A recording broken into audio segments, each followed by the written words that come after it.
মধ্যপ্রাচ্যে আবার যুদ্ধের কাউন্টডাউন শুরু। ট্রাম্প নেতানিয়াহুর শেষ হুঁশিয়ারি নাকি ইরানের পরমাণু বোমার বিস্ফোরণ? কে আগে ট্রিগার চাপবে?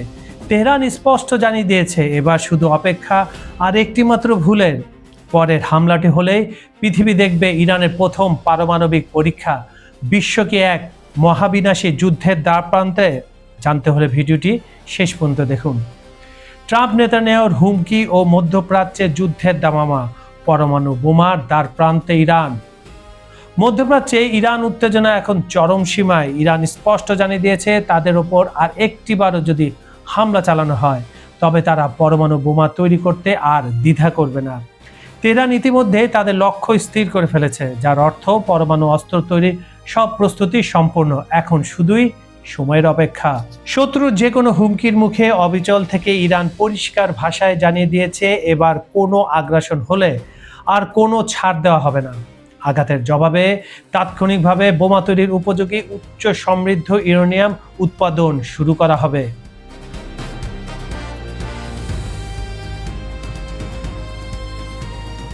ইরানের এই অনড় অবস্থানের বিপরীতে সুর আরো কঠোর করেছেন ইসরায়েলের প্রধানমন্ত্রী বেনিয়ামিন নেতানিয়াহু এবং মার্কিন প্রেসিডেন্ট ডোনাল্ড ট্রাম্প। নেতানিয়াহু হুমকি দিয়ে বলেছেন ইরানের অভ্যন্তর থেকে যে কোনো মূল্যে সব ইউরেনিয়াম বের করে আনতে হবে। অন্যদিকে ডোনাল্ড ট্রাম্প মনে করেন ওয়াশিংটনের রাজনৈতিক ভাবমূর্তি ধরে রাখতে ইরান থেকে ইউরেনিয়াম উদ্ধার করা খুবই জরুরি।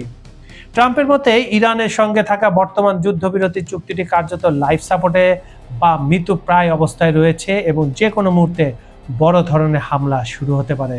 গত ৭৯ দিন ধরে ইরানের সঙ্গে চলমান তীব্র উত্তেজনা ও যুদ্ধের পেছনে মূল কারণ হিসেবে ইউরেনিয়ামকে দায়ী করছেন মার্কিন প্রেসিডেন্ট। তিনি ইরানের সমৃদ্ধ ইউরেনিয়ামকে নিউক্লিয়ার ডাস্ট বা পারমাণবিক ধূলিকণা হিসেবে আখ্যায়িত করেছেন। পরিস্থিতি নিয়ন্ত্রণে ট্রাম্প একটি প্রস্তাবও দিয়েছেন, যেখানে বলা হয়েছে ইরানে মজুদ থাকা উচ্চ সমৃদ্ধ ইউরেনিয়ামের একাংশ ধ্বংস বা হ্রাস করতে হবে এবং বাকি অংশ সাময়িকভাবে তৃতীয় কোনো দেশে স্থানান্তর করতে হবে।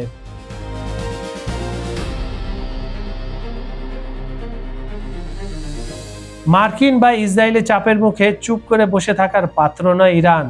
দেশটির সামরিক বাহিনী যে কোনো ধরনের বৈদেশিক আগ্রাসনের জবাব দিতে সম্পূর্ণ প্রস্তুত রয়েছে। ইরানের জাতীয় নিরাপত্তা বিষয়ক সংসদীয় কমিশনের মুখপাত্র ইব্রাহিম রেজাই সামাজিক যোগাযোগ মাধ্যম এক্সে এক পোস্টে অত্যন্ত কড়া হুঁশিয়ারি দিয়েছেন। তিনি জানান পরবর্তী আঘাত মোকাবেলায় ইরান তাদের ইউরেনিয়ামের মজুদ ৯০% পর্যন্ত সমৃদ্ধ করার সিদ্ধান্ত নিয়েছে। আন্তর্জাতিক পরমাণু বিজ্ঞানীদের মতে ৯০% সমৃদ্ধকরণের মাত্রাকে ওয়েপন থ্রেট বা পারমাণবিক অস্ত্র তৈরি উপযোগী মান হিসাবে বিবেচনা করা হয়। এই মাত্রায় ইউরেনিয়াম দিয়ে তুলনামূলকভাবে আকারে ছোট কিন্তু অত্যন্ত শক্তিশালী ও ধ্বংসাত্মক পারমাণবিক অস্ত্র তৈরি করা সম্ভব। ইরানের এই ঘোষণা বিশ্বজুড়ে নতুন করে উদ্বেগের জন্ম দিয়েছে।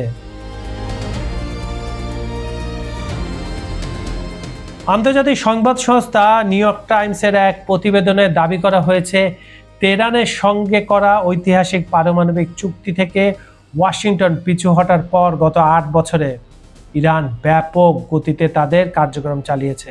নিজেদের এই বিশাল মজুদ নিয়ে ইরান বর্তমানে বেশ আত্মবিশ্বাসী।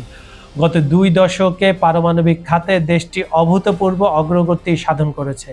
কোনো বিদেশি সহায়তা ছাড়াই সম্পূর্ণ নিজস্ব প্রযুক্তিতে তারা তৈরি করেছে উন্নত সেন্ট্রিফিউজ প্রযুক্তি।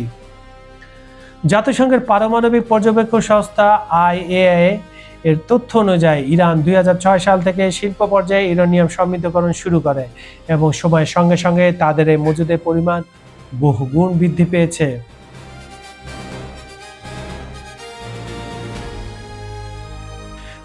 সালে ইরান প্রথমবারের মতো ইউরেনিয়াম মজুদ ২০% পর্যন্ত সমৃদ্ধ করার ঘোষণা দিয়েছিল।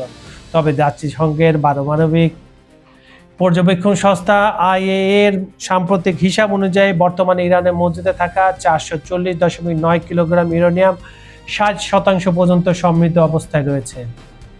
কারিগরি বা প্রযুক্তিগতভাবে ৬০% সমৃদ্ধ ইউরেনিয়ামকে অস্ত্র তৈরি উপযোগী ৯০% সমৃদ্ধকরণের ঠিক আগের ধাপ বা অত্যন্ত কাছাকাছি একটি পর্যায় হিসেবে বিবেচনা করা হয়।